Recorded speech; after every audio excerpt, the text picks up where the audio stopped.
주안의 하나 4부 방송입니다. 4부에는 거짓 신들의 전쟁이라는 책을 통해 우리 안에 숨어있는 우상들을 마주하는 시간인 책 읽는 그리스도인과 은혜의 설교 그리고 성경의 인물들과 사건을 만나는 바이블 드라마가 준비되어 있습니다.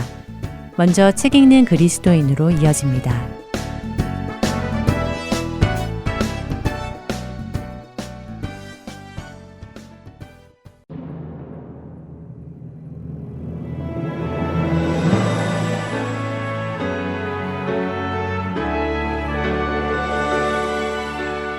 애청자 여러분 안녕하세요.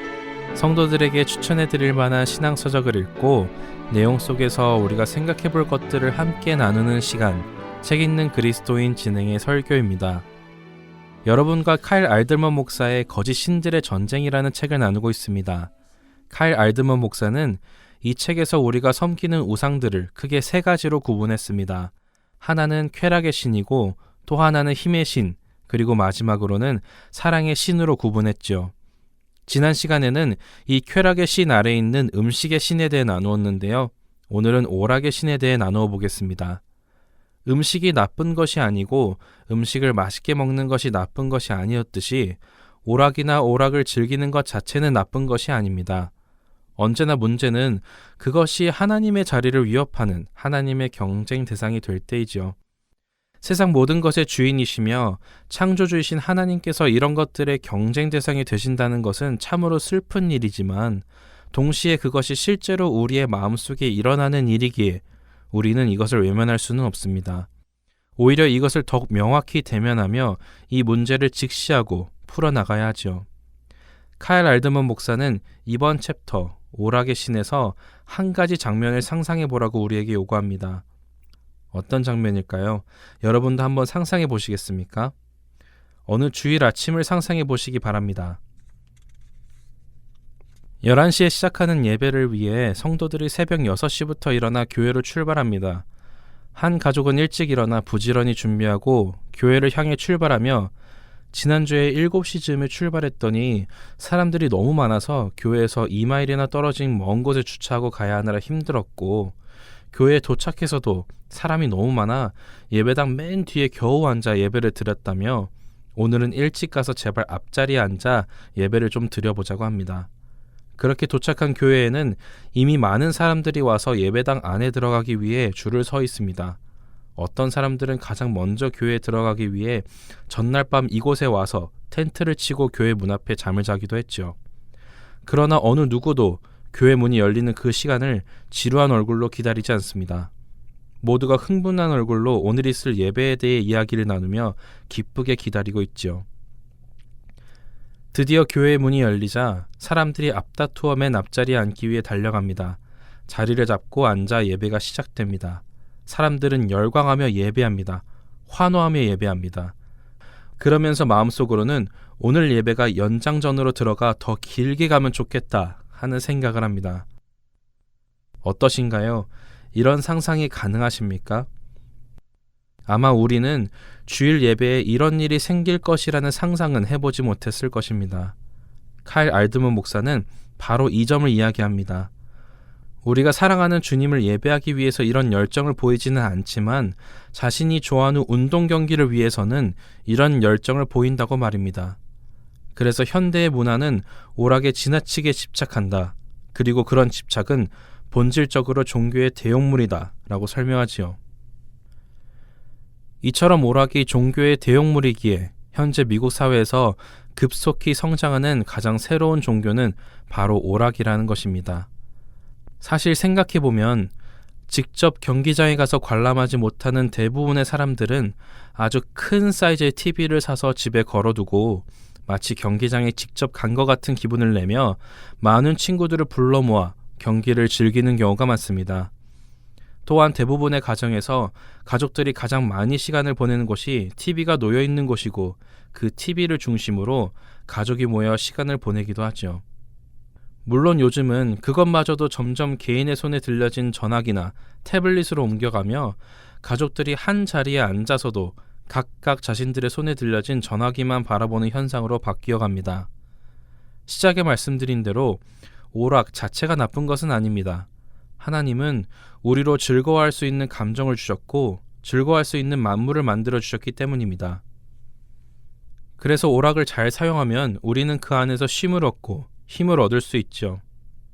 하지만 우리가 오락을 오락 이상의 것으로 만들기 시작할 때 문제가 시작됩니다.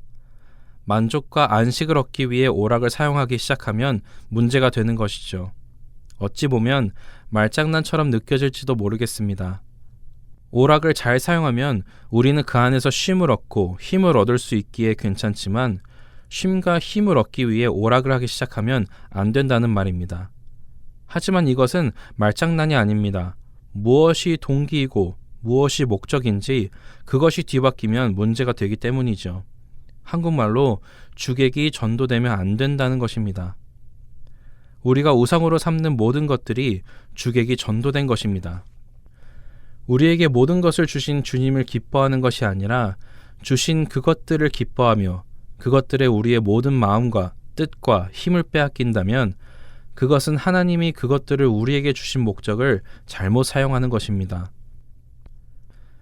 칼 알들먼 목사는 음식의 신을 섬기면 아무리 먹어도 지칠 줄 모르는 배고픔, 채워지지 않는 배고픔을 느낄 뿐이며 성적인 신을 섬기면 추악한 부끄러움만 얻게 되고 오락의 신을 섬기면 채워지지 않는 무한한 권태만을 얻게 된다고 이야기하죠.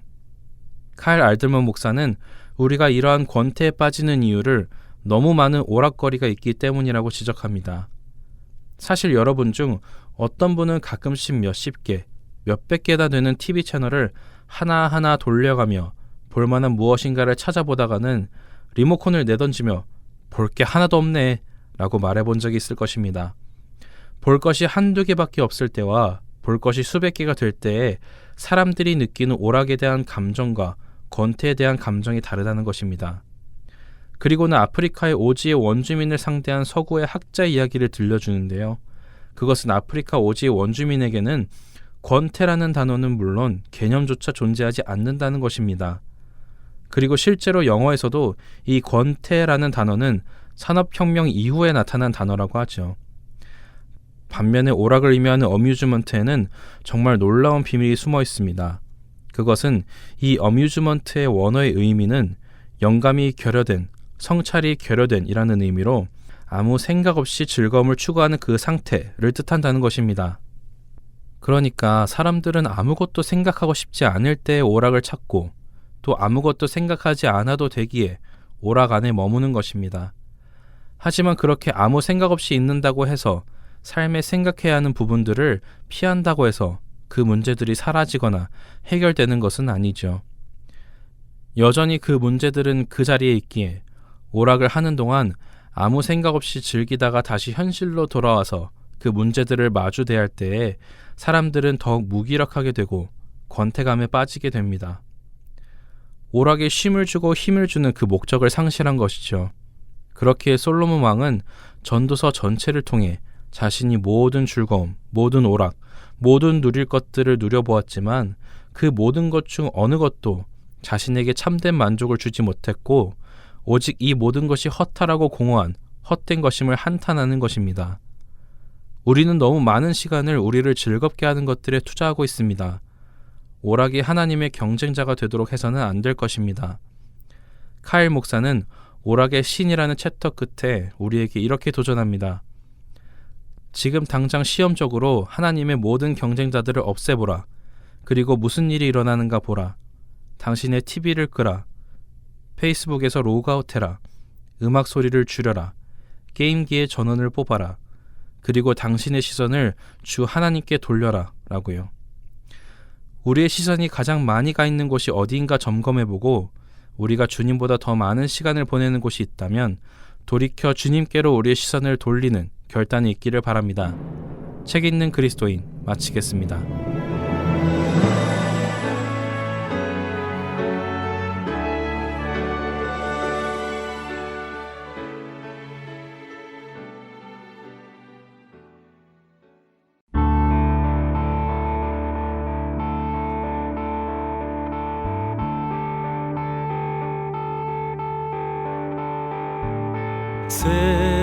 세상에 헛된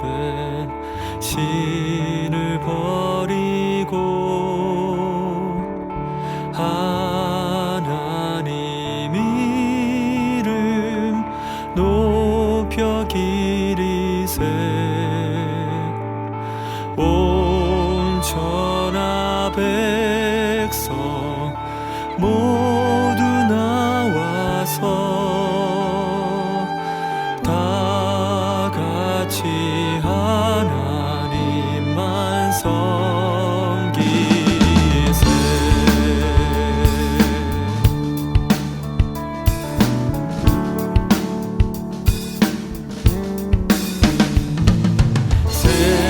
세상에 헛된 우상 버리고 인간의 모든 부귀영화와 거짓과 불의 모두 버리고 온전히 하나님만 섬기세.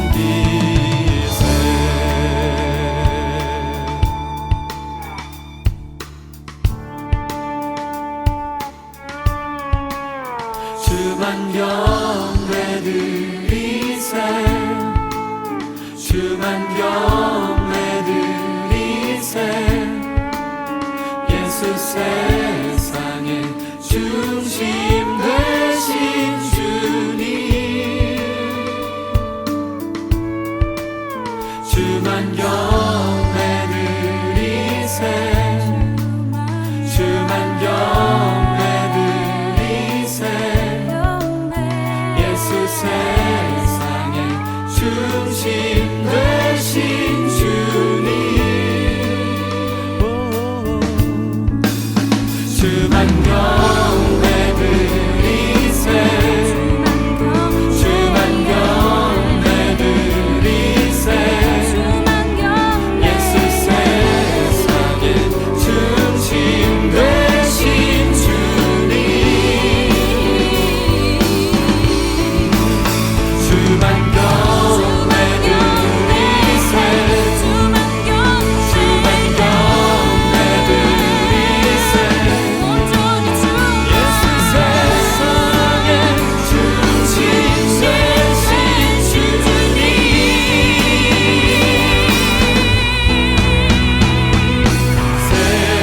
세상의 헛된 실을 버리고 하나님 이름 높여 드리세. 온 천하 백성 모두 나와서 다 같이 하나님만 섬기세. 온 천하 백성 모두 나와서 다 같이 하나님만 섬기세.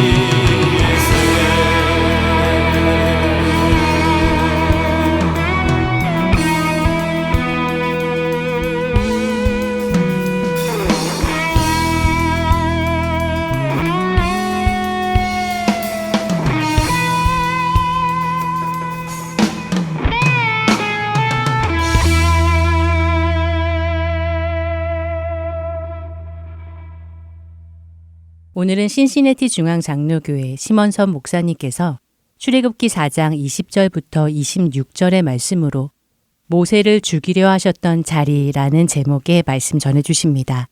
은혜의 시간 되시기 바랍니다. 오늘 교회에 오는 저의 발걸음이 너무나 가벼웠습니다. 2주 만에 우리 성도님들 다시 만날 생각을 하니까 너무너무 기대되고 우리 성도님도 만나서 각각의 기도 제목 듣고 또 기도해 드릴 수 있는 이 순간이 있어서 너무나 행복하다라는 생각이 들었습니다.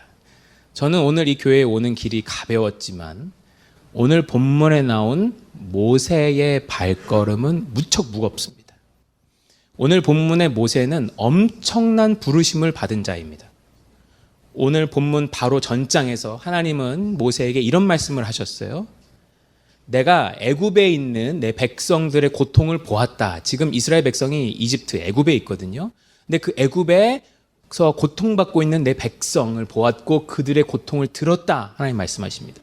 그래서 내가 내 백성을 애굽인의 손에서 건져내어 젖과 꿀이 흐르는 가나안 땅으로 인도할 것인데 그 일에 내가 너를 사용하겠다. 하나님 이렇게 말씀하셨습니다. 그러니까 너는 애굽 왕 바로에게 가서, 파라오입니다. 바로에게 가서 나의 메시지를 전해라. 내 아들 내 장자 이스라엘을 보내주어라, 놓아주어라 라는 나의 메시지를 전해라 라고 하나님 모세에게 말씀하셨죠. 모세는요, 하나님의 이 부르심이 너무나 부담스러웠습니다. 두려웠습니다. 심지어 모세는 애굽에서 이미 실패를 경험했던 자입니다.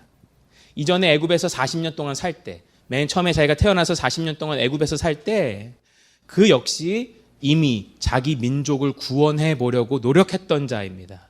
그러나 그 일이 실패했고 그 실패로 말미암아 지금 다음 40년 동안은 미디안 광야에서 숨어 살고 있습니다. 모세에게 애굽이란 철저히 실패의 자리입니다. 여러분이 실패한 그 자리를 다시 가는 것이 쉬우십니까? 저는 과거에 우리 교회에 계시다가 이런저런 일로 교회 떠나신 분들을 마트에서 마주칠 때가 종종 있습니다. 저에게는 그 일도 쉽지가 않습니다. 저는 애써 태어난 척 하지만 그분들은 저의 실패가 맞습니다. 게다가 지금 모세는 바로를 만나야 됩니다. 바로가 누구입니까? 이집트 파라오, 절대 권력입니다. 한 제국이 추앙하는, 신으로 추앙하는 절대 권력의 존재입니다. 그 앞에서 하나님의 메시지를 전해야 합니다. 내 백성 이스라엘을 보내라라고 말해야 합니다. 바로가 그런 말 하는 자를 가만두겠습니까? 게다가 이스라엘 백성들은 또 어떻습니까? 그들은 제멋대로 사는 백성입니다. 세상에 제일 어려운 것이 거룩한 하나님과 제멋대로 사는 백성 사이에 끼어 사는 것입니다. 그래서 선지자들은 늘 우울증을 경험했습니다. 그래서 예레미야는 맨날 울었고 요나 선지자는 배 깊은 곳에 숨었습니다. 그 백성을 가나안으로 옮겨가게 하는 그 삶은 반드시 낙담을 안고 사는 삶이 될 것입니다. 여러모로 모세는 부담이 되었습니다. 그런 모세를 하나님이요 설득하고 또 설득하십니다. 기적을 보여주시고 아론을 붙여주십니다. 어르고 달래시고 호통도 치셨습니다. 그에게 지팡이도 쥐어주셨어요. 그 지팡이는 내가 너와 함께 하겠다라는 하나님의 약속을 가지고 있는 그런 지팡이였습니다. 여러분, 이게 얼마나 위로되는 사실입니까?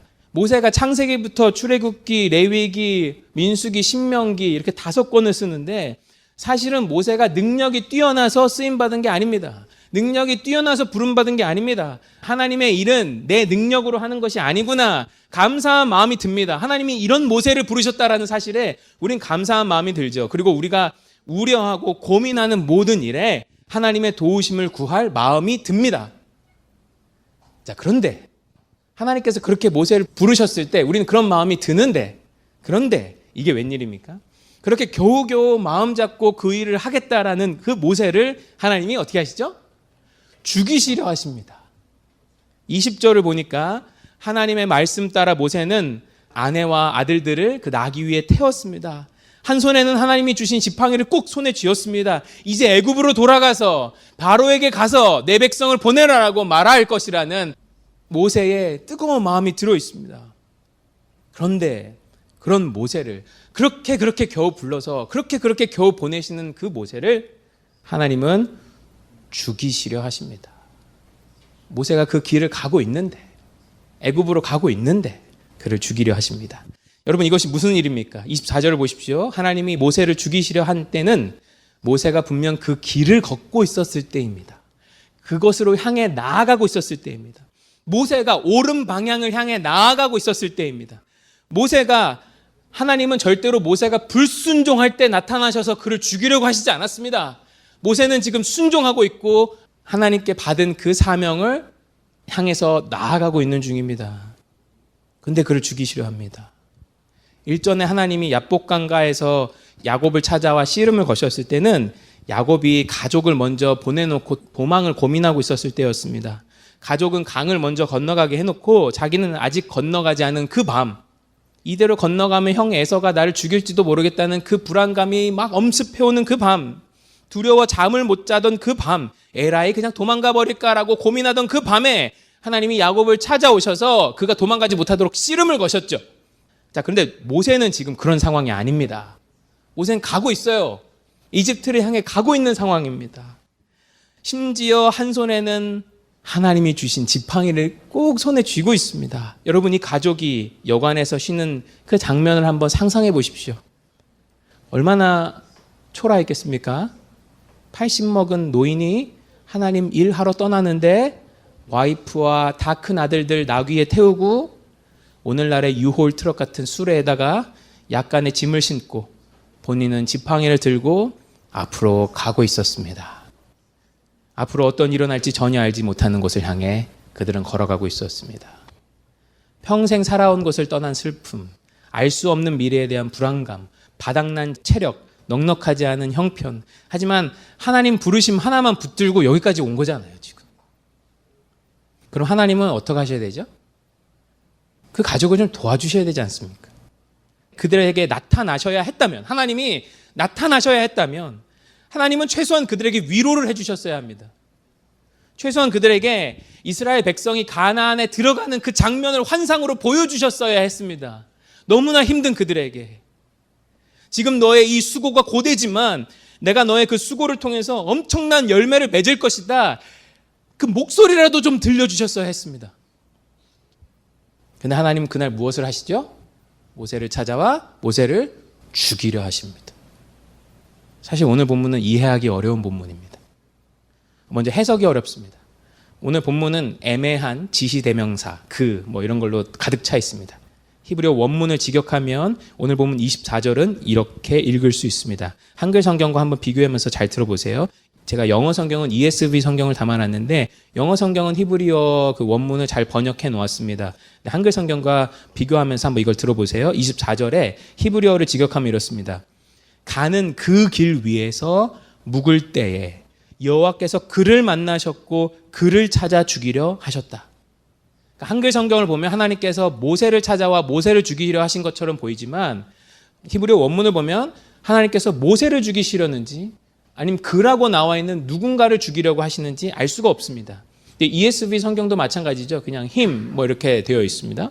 그래서 누구를 죽이려는지 알 수가 없어요. 먼저 이 본문은 참 해석이 힘든데 또 25절을 히브리어를 직역하면 이렇습니다. 그러자 십보라가 돌칼을 들어서 그의 아들의 양피를 잘라 그의 발 아래 갖다 대었다. 그리고 말했다. 당신은 내게 있어서 피난편입니다. 26절을 참고하면 십보라가 25절에서 한 일은 할례로 보입니다. 그러나 그녀는 누구의 발에 그 잘라낸 피부를 갖다 대었던 걸까요? 여호와의 사자의 발에 갖다 댄 걸까요? 아니면 모세에게 갖다 댄 걸까요? 아니면 모세의 아들에게 갖다 댄 걸까요? 알 수가 없습니다. 한글 성경과 ESV는 모세의 발에게 갖다 대었다라고 나와 있지만 히브리어 원문을 보면 이걸 누구에게 갖다 대었는지 알 수가 없어요.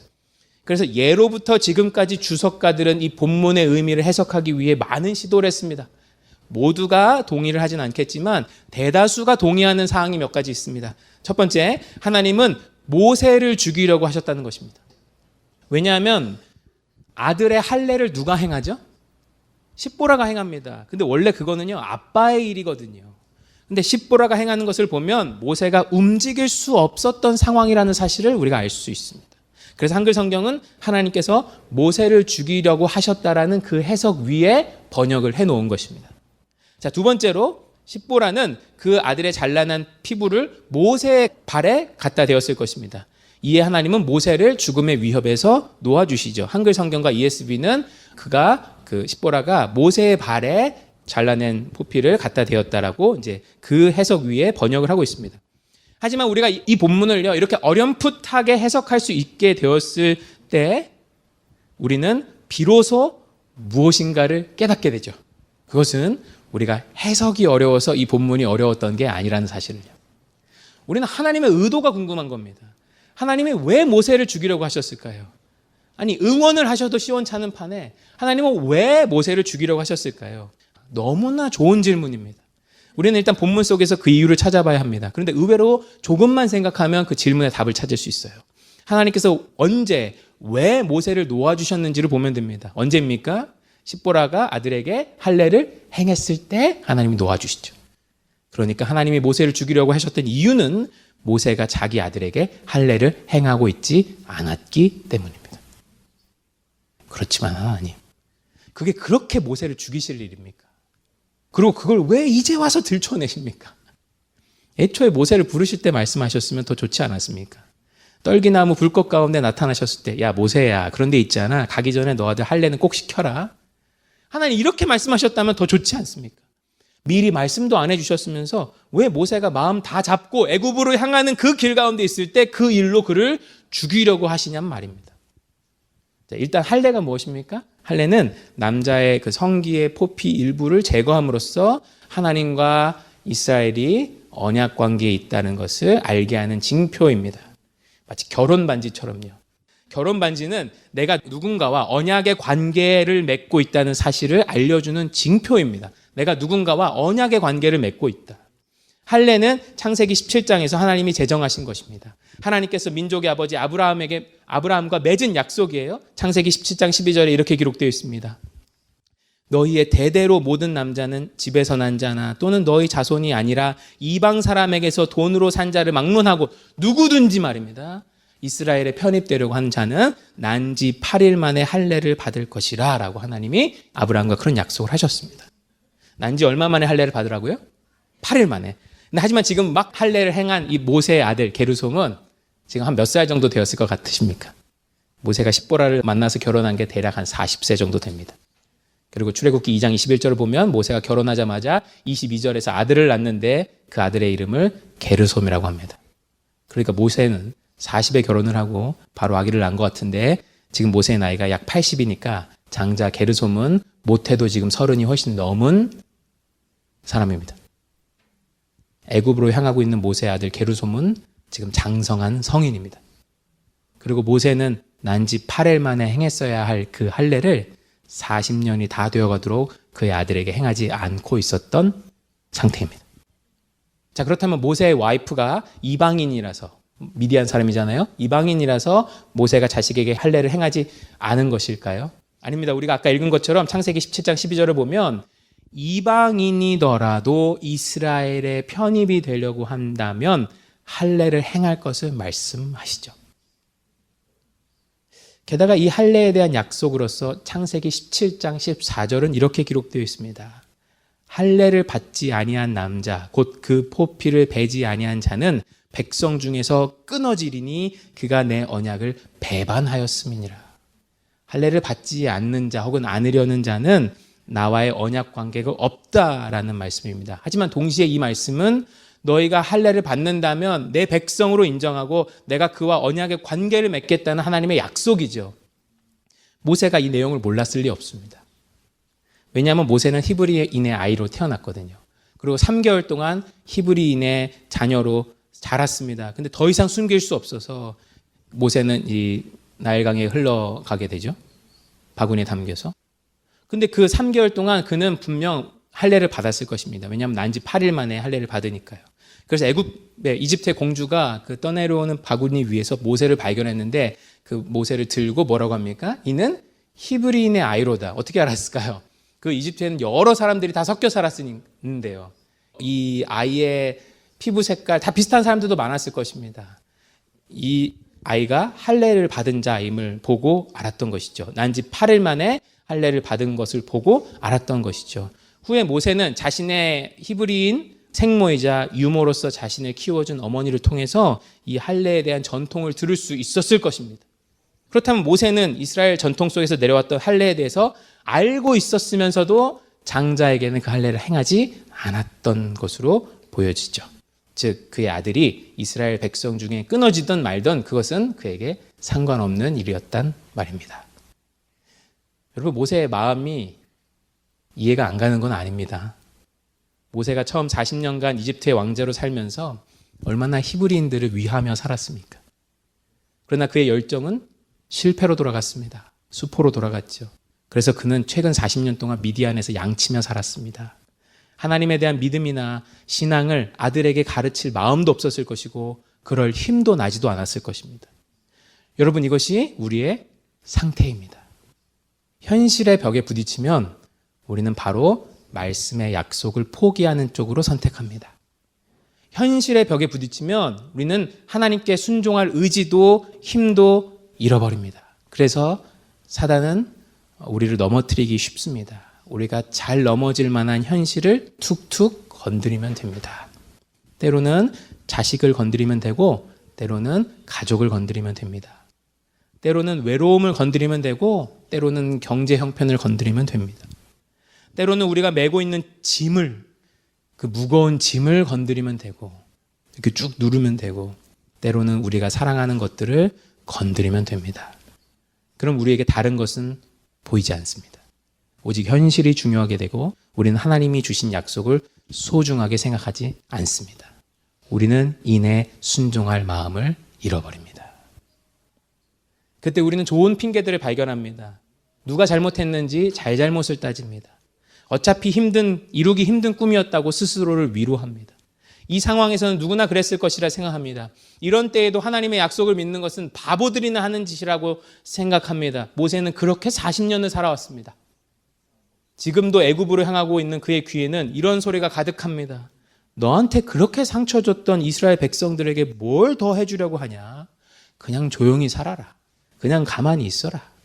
그래서 모세는 내가 이렇게 가는 것만으로도 대단한 일이지라고 생각했을지도 모릅니다.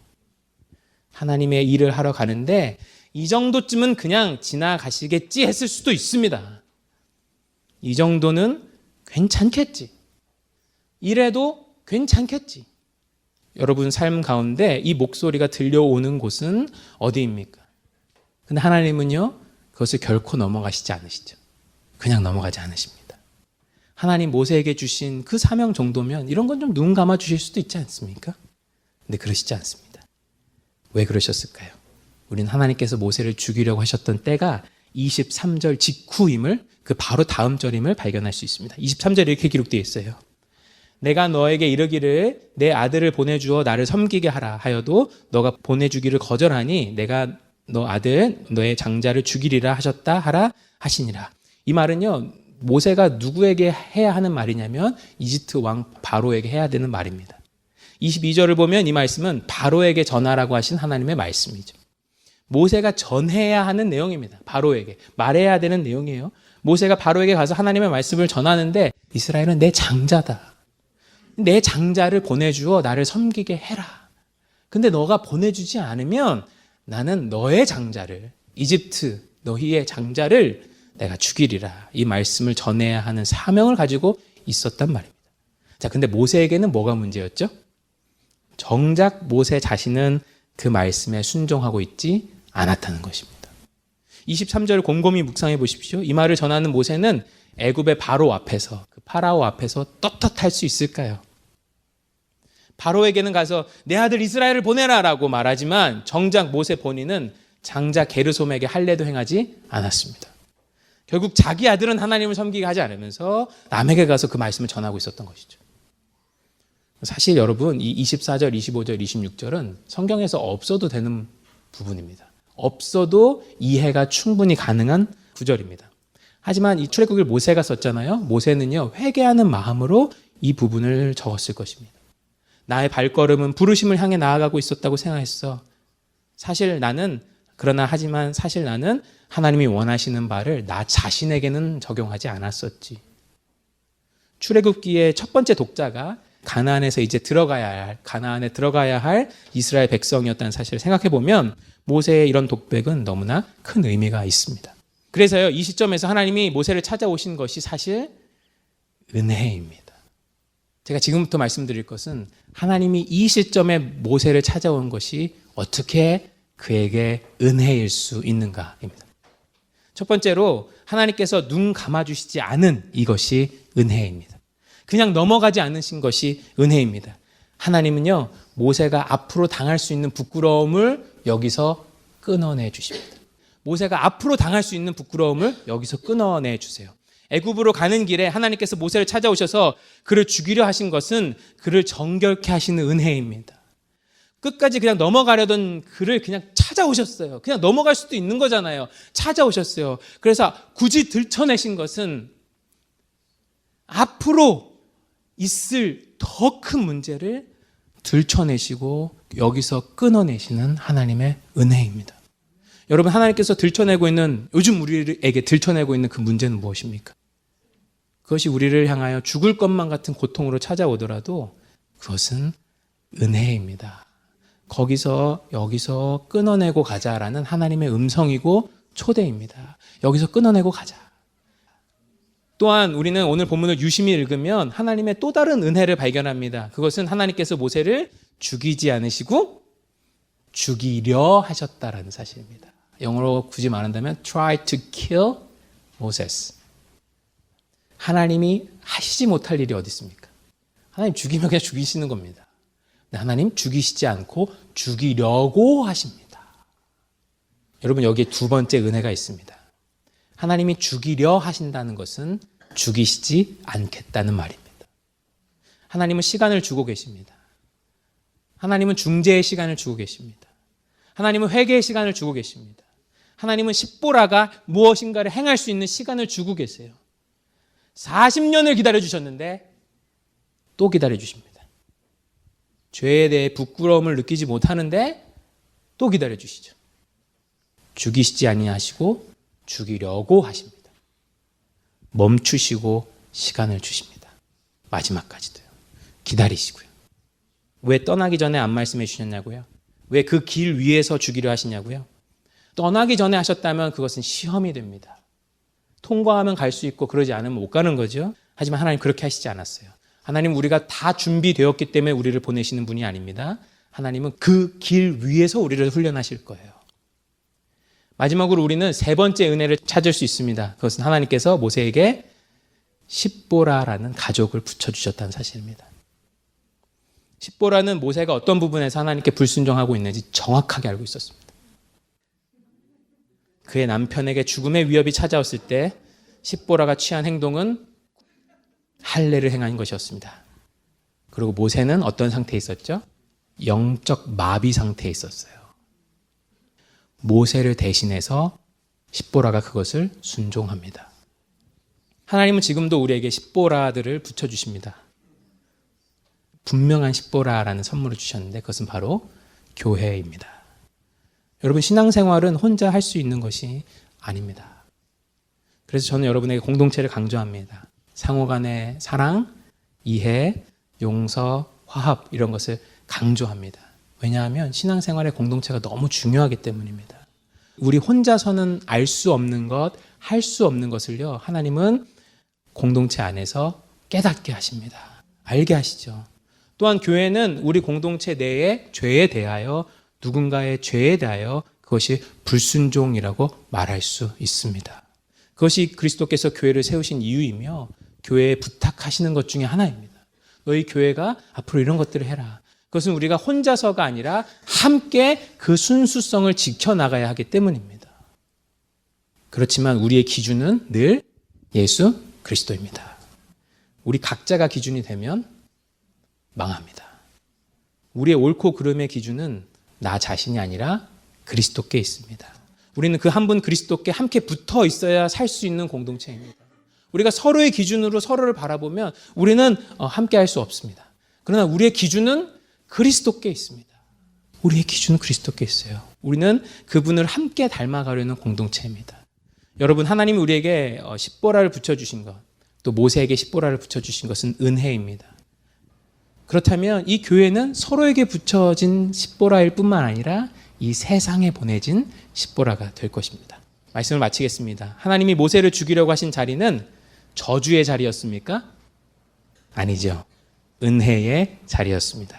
오늘 본문은 그 은혜가 어떤 모습으로 다가올지를 말해줍니다. 우리에게 괴롭게 다가올 수 있어요. 잘 풀리지 않는 모습으로 다가올 수 있습니다. 그때 두려워 말고 우리 자신을 돌아보기 원합니다. 그리고 하나님을 보기 원합니다. 하나님이 우리를 찾아오실 때 우리가 늘 원하는 방법으로 찾아오시지 않을 것입니다. 그러나 그것도 은혜의 순간입니다. 오늘 말씀의 모호함은 오늘 말씀의 의미를 해석하는 일에 중요하지 않습니다. 영향을 주지 않아요. 모세는 자신이 전할 말씀에 대해 자신부터 순종하지 않았습니다. 하지만 하나님은 그가 가고 있는 그 길 앞에서 그가 앞으로 당할 부끄러움을 끊어내 주셨습니다. 그 자리에 찾아오셔서 하나님 얼마나 마음이 아프셨을까요? 내가 얘 어떻게 보냈는데 내가 찾아가서 얘를 죽이려고 해야 하는 그 상황이 하나님께 얼마나 가슴이 아팠을까요? 모세가 받게 될 그 고통이 얼마나 가슴 아프셨을까요? 그런데 하나님은 지금 이 상황에서 끊어가지 않으면 앞으로 더 고통스럽다라는 것을 아셨습니다. 그래서 찾아오셨어요. 모세에게 말씀하셨습니다. 모세의 가족에게 말씀하셨어요. 여기서 끊어가자. 그리고 죽이지 않으시고 죽이려 하심으로 그에게 시간을 주셨습니다. 결정적으로 그의 영적 마비 상태를 도울 십보라를 붙여주셨습니다. 주님이 찾아오신 그 자리가 때로는 아프게 느껴지더라도 그렇게 다가오더라도 그 자리가 은혜의 자리임을 잊지 않게 도와주십시오.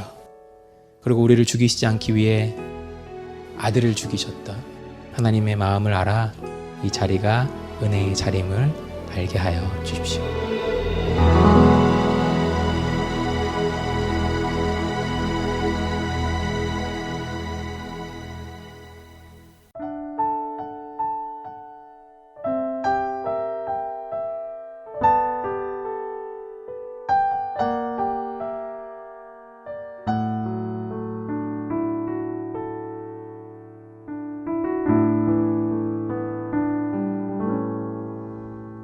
나가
하트앤 서울 복음방송은 봉사자분들의 손길을 거쳐 깨끗한 음질로 생명이신 예수 그리스도를 전하는 선교회입니다.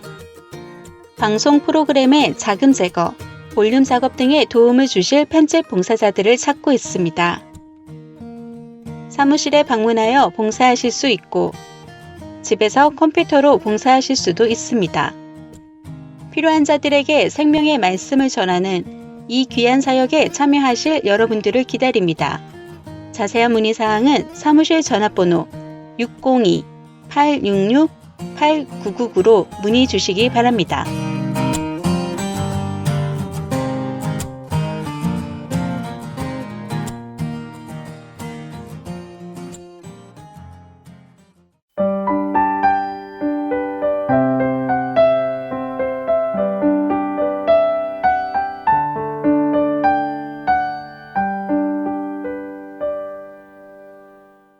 계속해서 바이블 드라마로 이어집니다.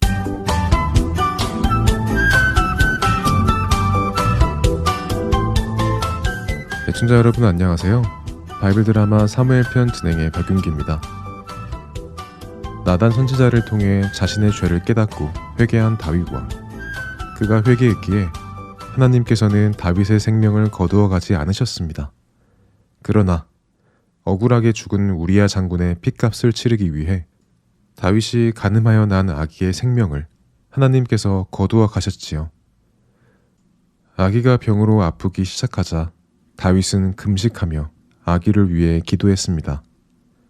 다윗 자신의 죄 때문에 아무 죄가 없는 아기가 고통받는 것을 보는 것은 다윗의 가슴을 찢는 아픔이었습니다. 다윗은 혹시라도 하나님께서 아기를 살려주실까 하는 간절함으로 기도했지만 아기의 생명은 떠나갔습니다. 하나님의 주권을 온전히 인정한 다윗은 아기가 죽자 깨끗이 씻고 자신의 원래의 모습으로 돌아갑니다. 그는 아기를 잃은 슬픔 속에 빠진 밧세바를 먼저 위로하지요. 밧세바, 정말 미안하오. 이 모든 슬픔이 나의 죄로 인해 일어났소. 내가 당신께 진심으로 사과드리오.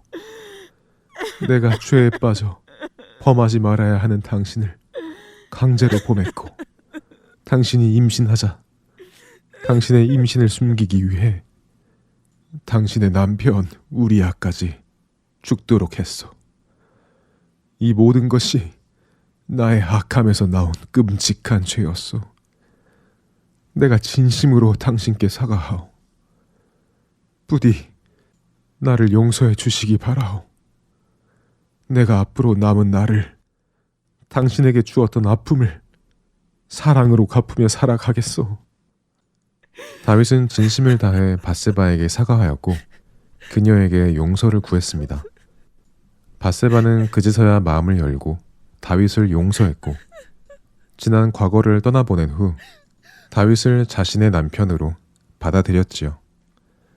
다윗은 진심으로 밧세바를 사랑하기 시작했고 그 사랑의 결과로 밧세바가 다시 임신을 했습니다. 그리고 시간이 지나 그 아기가 태어났지요. 오, 아이가 드디어 태어났군. 어떻소? 아기와 산모는 모두 건강하오. 오, 그래요. 정말 감사합니다. 하나님께서 나를 용서하시고 나에게 이렇게 아들을 주셨으니 이 아이의 이름을 솔로몬이라 지어야겠다. 하나님과 나 사이에 화평을 가지고 온 아들이니 평화라는 의미를 가진 솔로몬이라고 말이야. 이렇게 솔로몬이 탄생하였고 다윗은 진심으로 기뻐했지요.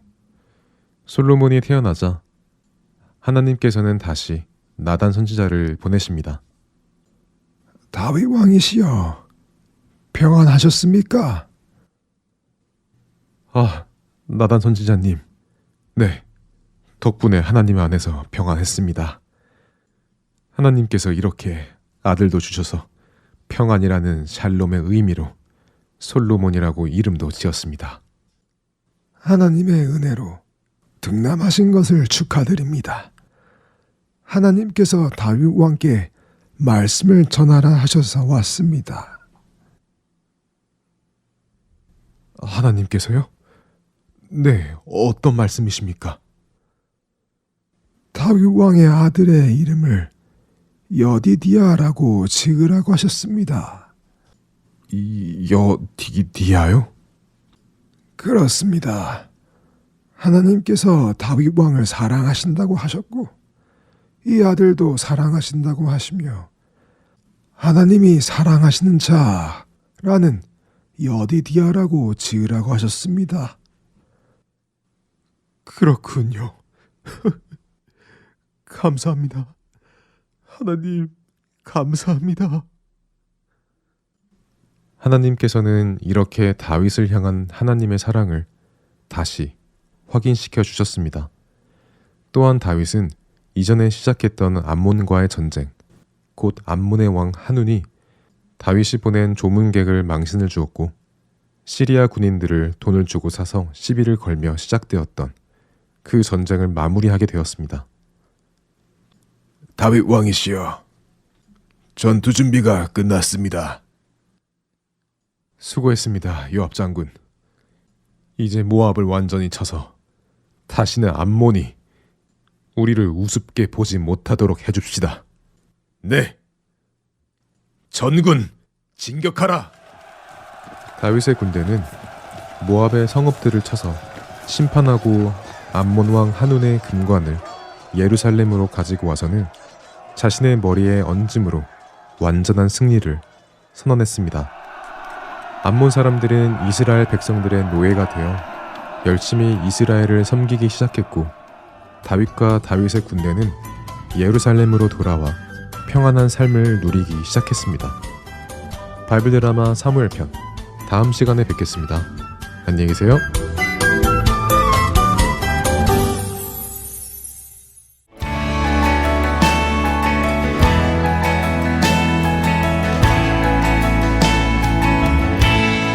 시작됐네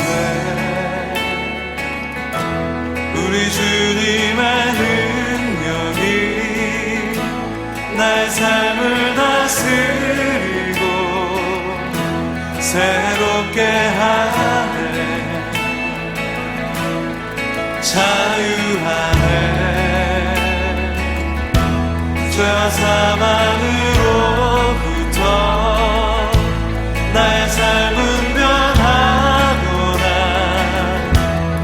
충만하네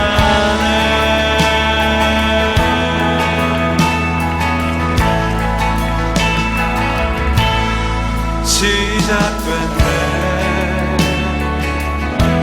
우리 주님의 능력이 나의 삶을 다스리고 새롭게 하네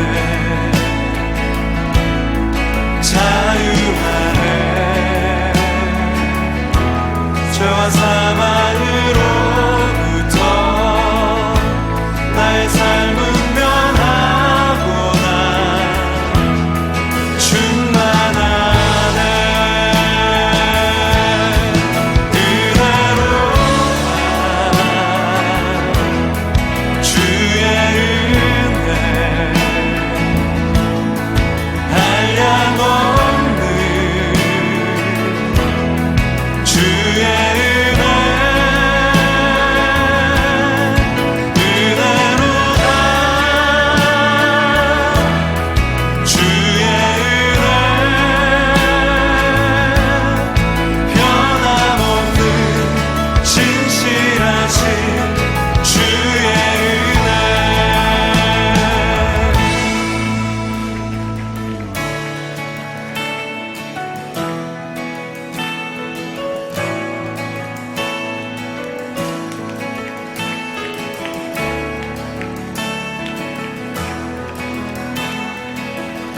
자매님들이 시작됐네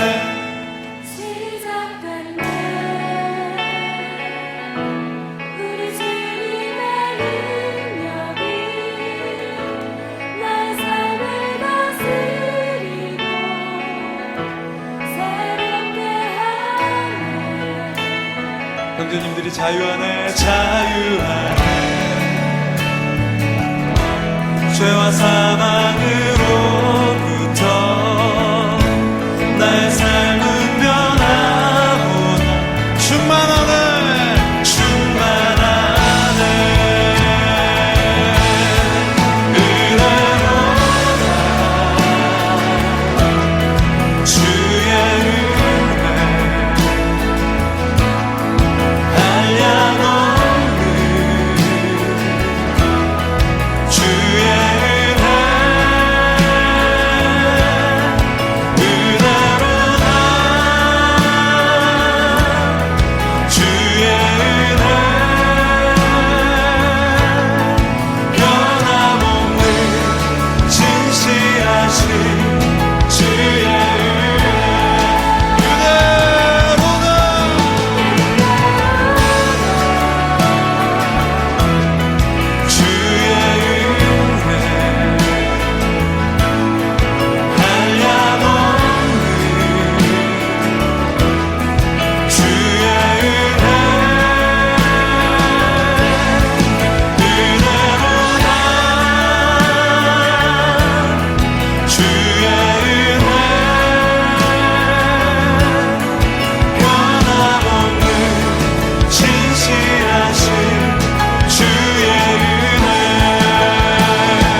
주안의 하나 4부 준비된 순서는 여기까지입니다. 주님을 더 사랑하는 한 주 되시길 소망합니다. 안녕히 계세요.